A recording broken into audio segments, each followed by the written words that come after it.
Halo teman-teman, jumpa lagi di video kali ini. Di video kali ini aku mau bahas terkait motor ini ya teman-teman.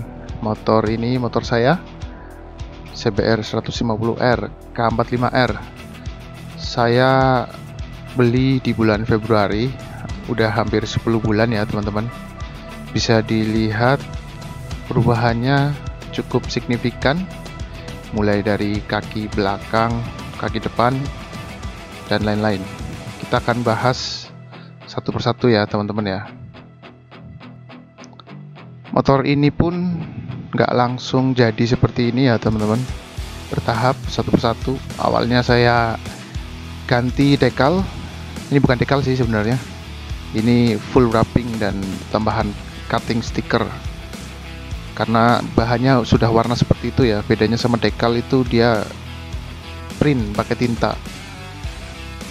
Nah kemudian saya ganti kaki belakang, barulah kaki depan. Kita mulai dari kaki belakang dulu ya teman-teman. Bisa teman-teman lihat kaki belakang motor ini udah kelihatan lebih gemuk ya, gendut dibanding bawaan. Ini saya pakai pelek yang desainnya mirip. Kebetulan saya pakainya Virosi. Bannya pakai Michelin Pilot Road 5 ukuran 160 per 60. Nah untuk armnya ini yang kelihatan gemuk ya teman-teman. Ini armnya saya custom di Saichoku model Yamaha R1M. Kalau menurut saya hasilnya ya cukup bagus ya. Saya kasih rating 8. Memang finishingnya belum sempurna ya, tapi menurut saya ini udah cukup mirip, sudah bagus. Secara fungsi juga sangat normal. Saya sudah pakai sekitar 6 bulan, tidak ada masalah. Hanya karetnya saja yang bautnya lepas, karet bantalan rantai ya. Tapi itu gampang, tinggal dikasih lem atau triple M juga nempel lagi teman-teman. Kemudian gearnya saya masih tetap pakai gear ukuran 428, nggak ganti 520.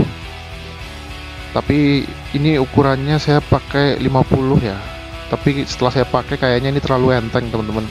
Mungkin saya akan ganti ke 48. Ukuran standar CBR 150 sendiri itu 45 ya kalau nggak salah ya, atau 46, 45 kalau nggak salah.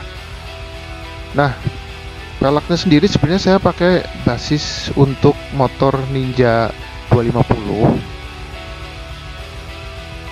yang sebenarnya motor 250 cc teman-teman, makanya gearnya harusnya 520 ya, tapi ini saya tetap pakai 428 biar gear depannya nggak saya ganti. Nah kemudian apa yang dirubah ya, karena saya pakai untuk Ninja 250 biar bisa terpasang di sini harus satu set, mulai dari knob gear itu yang bagian hitam ya, itu harus sesuaiin sama velgnya.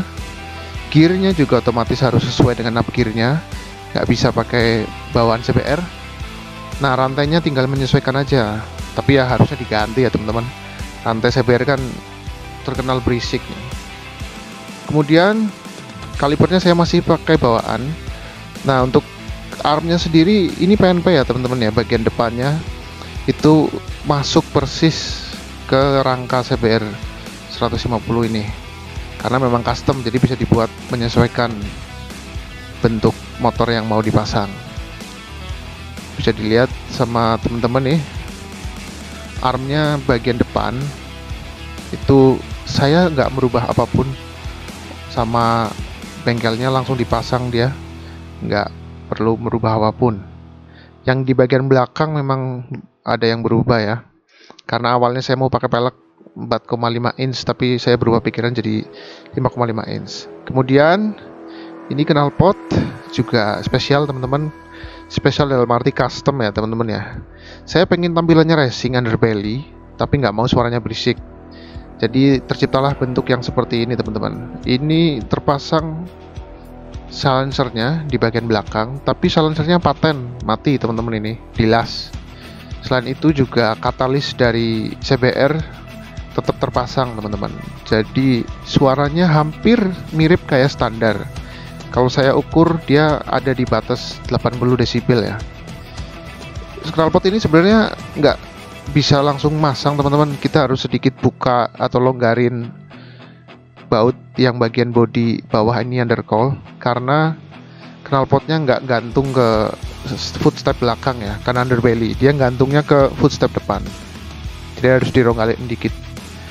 Nah, kalau teman-teman lihat nih bagian bawah ya, itu ada yang gemuk. Nah, itu katalisnya teman-teman, kita tetap gunain ya biar suaranya jadi nggak berisik. Ini kalau tanpa ini ya pasti akan berisik ya. Sebenarnya silencer di belakang itu juga udah ngeredam, tapi kurang ya. Kalau ditambahin katalis jadi maksimal teman-teman. Sebenarnya katalisnya cukup satu teman-teman, tapi karena bentuk knalpotnya nggak kayak knalpot standar, yang kalau knalpot standar kan ada 3 ruang ya, dia ditembakin bolak-balik biar tabrakan suaranya biar meredam. Kalau ini kan langsung cuma dikasih silencer. Jadi di sini saya pakai 3 katalis teman-teman. Hasilnya ya oke lah. Jadi nggak terlalu berisik. Kalau secara tenaga sama aja, nggak berkurang nggak bertambah ya. Karena prinsipnya mirip ke standar sih teman-teman. Oke teman-teman, kita lanjut ke bagian depan. Ini saya kasih tank pad ya, biar nggak lecet karena sapu. Nah, di bagian depan kita mulai dari cockpit teman-teman. Kalau teman-teman lihat, cockpitnya ya masih sederhana lah ya, belum semuanya berubah. Tapi yang paling kentara itu segitiganya atau triple clampnya. Ini sudah berubah ya teman-teman. Mungkin ini yang pertama di CBRK 45R. Ini juga barangnya barang baru pertama diproduksi di tempat saya bikin. Kemudian koplingnya ini cuman saya cat ya, tapi luntur teman-teman catnya karena nggak pakai epoxy. Menurutku kopling nggak perlu ganti teman-teman ya, karena ya kopling yang di dalam bawah itu sama, percuma handle-nya diganti bagus-bagus, kalau menurutku nggak terlalu ngefek sih. Nah, balik lagi ke segitiganya teman-teman. Ini segitiganya spesial, saya request ke tempat kenalan saya yang biasa buat, tapi baru pertama kali buat K45R ini. Tapi rumah kuncinya nggak pakai magnet teman-teman, karena menurut saya jelek.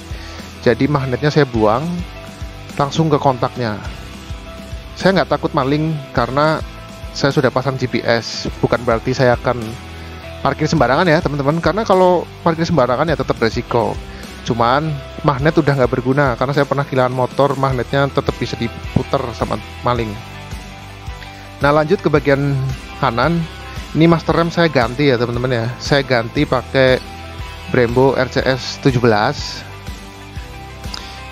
Ya, ini ada fitur buat diputer-puter ya teman-teman. Jadi jaraknya bisa diatur, mau agak renggang atau agak deket sama stang. Ini tinggal diputer, knob puterannya ini tergantung selera masing-masing. Kalau aku sih milih di agak renggang ya, biar nggak terlalu mepet ke jari.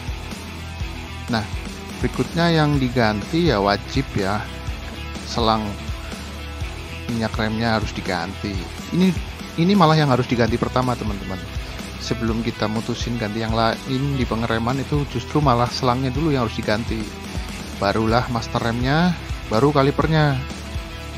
Ngikutin sama yang sudah itu. Karena kalau master rem kalipernya diganti tapi selangnya enggak, nanti ya bisa bikin bocor. Nah, kalau teman-teman lihat, ini master remnya mentok ya teman-teman, nggak bisa diturunin lebih bawah lagi, mentok ke baut dari stang teman-teman. Tapi ini udah oke kok, nggak mentok ke depan, juga nggak mentok ke tangki. Ini udah pas. Oke, kita lanjut ke bagian kaki depan. Kalau teman-teman lihat, ini udah gambot banget ya teman-teman. Kalau pelek aslinya itu 2,75 inch kalau nggak salah ya, atau berapa, kecil lah ya. Ini saya ganti jadi 3,5 inch. Kalipernya saya ganti juga jadi 4 piston ya, tapi monoblok teman-teman, radial. Brembo yang di atas tadi juga radial ya mas remnya, ini kalipernya radial juga. Ini bautnya saya tutup pakai seal yang keras karena takut maling kaliper. Akhir-akhir ini banyak maling kaliper teman-teman. Nah, karena saya pakai kaliper monoblock, otomatis bottom shocknya harus diganti teman-teman. Ini kalau teman-teman lihat, bottom shocknya udah nggak tipe aksial yang bawaan CBR ya. Ini saya custom di tempat yang sama kayak segitiganya. Ini saya buat juga baru pertama kali kayaknya ya, buat CBR 150. Masnya sih yang buat bilangnya gitu ya. Nah, jadilah terpasang bottom radial dan kaliper monoblock radial, juga master rem radial, udah kayak moge teman-teman. Disknya pakai disk Delcavic semi floating ya. Jadi kalau semi floating itu piringannya nggak goyang kocak-kocak gitu, tapi kaku keras. Nah, ini pakemnya minta ampun, padahal masih single ya, belum double kaliper. Ya, mungkin segini dulu teman-teman review progres modif motorku ini. Kita lanjut lagi di video berikutnya.